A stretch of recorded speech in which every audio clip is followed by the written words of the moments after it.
With TV10 News, I'm Placher. The Illinois Criminal Justice Information Authority hosted a conference yesterday at the Chateau Hotel in Bloomington, focusing on the growing opioid crisis in the state of Illinois. Researchers and experts on opioid abuse informed the audience of promising and effective practices and locally applicable strategies to address the devastating impact of opioid use and disorder in communities. Today we brought together various stakeholders within Illinois communities to talk about the opioid crisis that we're having in the state.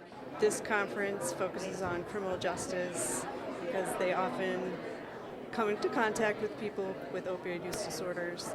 Opioid addiction is a growing problem in the U.S., but conferences such as these can help fix that problem sooner than later.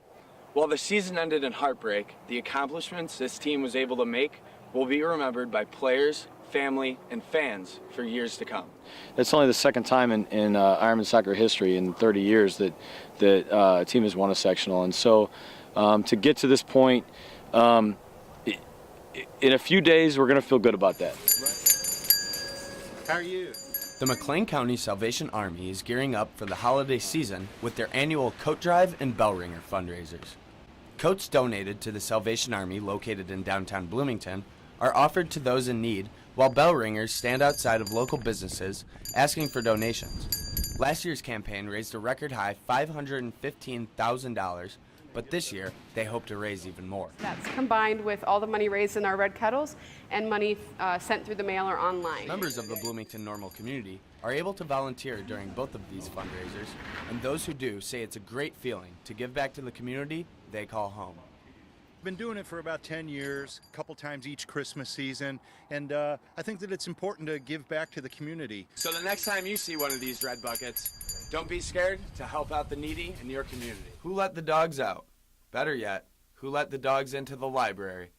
Run by ISU's Health Promotion and Wellness Department, Positively Stress-Free is an event that lets dogs roam the second floor of Milner Library, serving students petting pleasures and reducing stress one tail wag at a time.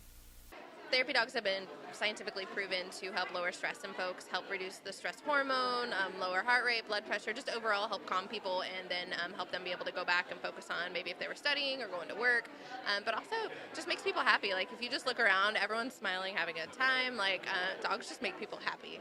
While these dogs are a real treat for ISU students, these good boys could really help you get good grades. An empty Braden Auditorium awaits what could be a packed house tonight, as pop artists T-Pain and Jesse McCartney are set to play live at 8 p.m. The two artists both found fame throughout the early 2000s and have had a combined 19 songs on the Billboard Top 40, including 2 #1 hits from T-Pain in Buy You a Drink and Low. Organized by the University Program Board, board members hope the show will bring back memories for many college students who grew up hearing these artists playing on the radio. They're two people that, kind of resonate with current college students. The big throwback theme is super huge right now within colleges. So we felt why don't we just kind of have our own little slice of that. While it may seem quiet in here now, come tonight, students will be buzzing through these doors in order to see what's sure to be the concert of the semester here at ISU. This week has been named National Teen Driver Safety Week and aims to raise driving awareness in teens and also urges parents to have conversations with their teens about the important rules they need to know when driving their vehicle. The #1 killer of teenagers is distracted driving. We have so many other things to keep our minds on other than our cell phones. So I think keeping an eye on the roadways and putting an extra focus on that is very important for our students right now. So for all you teens out there, ditch the phones and keep the eyes on the road. So we've never had a center before, a physical place where faculty to go to learn more about how they might introduce service learning into their curriculum, for volunteers to come. One of the biggest gateways for students is learning that there's service projects out there, there's ways to serve the community, and that we can help coordinate that, and that kind of gets them involved in the center, and then they can start working in more involved programs. The ICU community was certainly engaged for this event, and even on a scorching hot day like today, the Center for Community Engagement and Service Learning was still pretty cool. Good morning.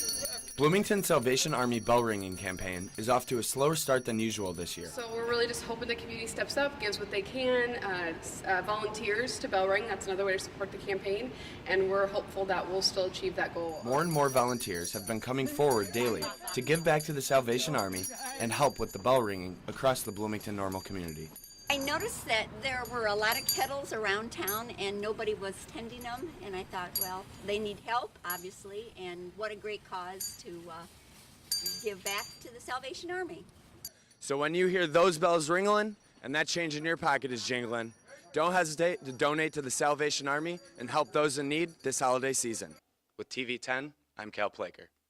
For TV10 News, I'm Cal Placher. With TV10 News, I'm Cal Placher. Cal Placher, TV10 News. 2 thumbs up. With TV10 News, I'm Cal Placher.